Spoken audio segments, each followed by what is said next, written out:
अस्सलाम वालेकुम, मैं हूं आपकी दोस्त ईमान और आज जिस ड्रामे का रिव्यू हम करने जा रहे हैं वो है एयर वाई डिजिटल का ड्रामा रस्म वफा। रस्म वफा जो रिश्तों और नातों से जुड़ा हुआ एक ड्रामा जिसमें रिश्ते जुड़ भी रहे हैं, बिखर भी रहे हैं।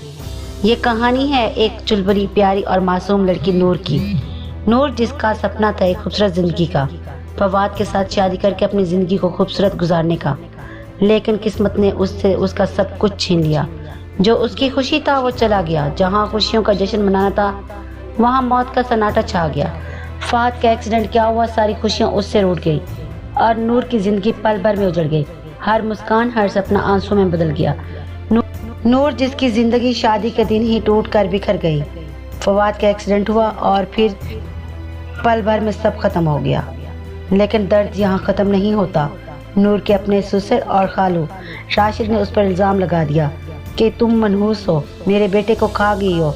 एक बेटी जो गम के समंदर में डूबी थी, लफ्ज़ों से भी गहरे थे उस पर, इसे जख्म जो लफ्ज़ों से भी गहरे थे। नूर की ज़िंदगी शादी के दिन बिखर गई थी। अपने प्यार को खोने के बाद वो टूट कर रह गई, लेकिन माँ बाप अपनी बेटी का गम कब तक सीने पर लगा कर रखते। उन्होंने नूर से दोबारा शादी का कहा तो वो बिगड़ गई। मुझे शादी नहीं करनी, मेरी शादी हो चुकी है, मुझे अब शादी नहीं करनी। मगर माँ बाप ने मिन्नत समझ करके बेटी के लिए लड़का ढूंढा और सोचा कि शायद नूर के जख्म भर जाए। मगर ऐन शादी वाले दिन निकाह के टाइम राशिद तूफान की तरह नूर की ज़िंदगी में आ गया।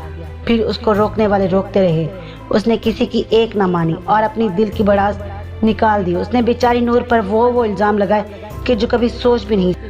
उसने नूर के ससुराल वालों से कहा कि ये मनहूस है, बदकिरदार है, आवारा है, मेरे बेटे को खा गई है, अब आप लोगों का बेटा भी खा जाएगी। तो आप ऐसे करें कि अपने बेटे का सदका दे दें, वरना ये नहीं बचेगा। उसामा ने रोकने की कोशिश की तो उसको आड़े हाथों ले लिया। तुम कौन सा मेरा लिहाज रखोगे, तुम्हें किसकी तमीज़ सिखाई है। इसी चक्कर में दूल्हे वाले चले जाते हैं कि आप अपने खानदानी मसाइल सुलझाओ, हमें नहीं करना रिश्ता। नूर एक बार फिर से उजड़ जाती है।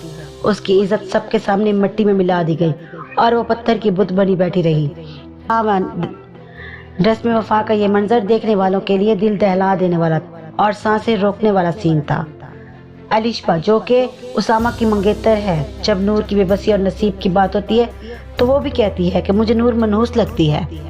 उसामा को बहुत बुरा लगता है, वो अलिशबा को झिड़क देता है, नहीं अलिशबा, नूर मनहूस नहीं है, वो सिर्फ हालात की मारी हुई लड़की है और तुम्हें शर्म आनी चाहिए, एक लड़की होकर ऐसा कहती हो। अगर कल को तुम्हारे साथ ऐसा हो जाए तो तुम क्या करोगी।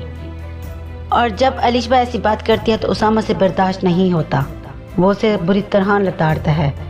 तो उसके ये अल्फाज अलिशबा के लिए किसी थप्पड़ से कम न थे।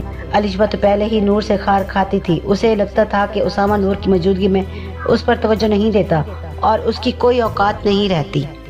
ऊपर से सोने पे सुहागा उसामा ने अलिशबा से शादी करने से इनकार कर दिया। उसके माँ हैरान रह गए और सुन हो गए कि अलिशबा तुम्हारी बहन की नंद है, कुछ होश करो, तुम्हारी बहन का घर उजड़ जाएगा। मगर उसामा ने साफ और वाज़ेह इनकार कर दिया, भी हो जाए, साफ इनकार कर दिया, चाहे कुछ भी हो जाए मैं अलिशबा से शादी नहीं करूँगा। तो उसके माँ बाप पूछते हैं कि तुम अगर अलिशबा से शादी नहीं करोगे तो किससे करोगे। उसामा कहता है कि मैं सिर्फ और सिर्फ नूर से शादी करूँगा।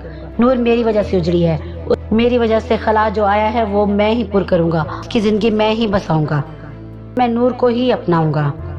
क्या उसामा का ये फैसला सब कुछ बदल देगा। अब राशिद इन दोनों के रिश्ते को क्या नाम देगा। क्या नूर अपने दिल के जख्म भूलकर इस नई जिंदगी का फैसला कर पाएगी। रस्म वफा का ये मोड़ अगले एपिसोड का इंतजार और भी मुश्किल बना रहा है। ड्रामे के मजीद ट्विस्ट्स और तज्जिए के लिए जुड़े रहें। थोड़ा ड्रामा थोड़ी गप और हमारे चैनल को सब्सक्राइब करना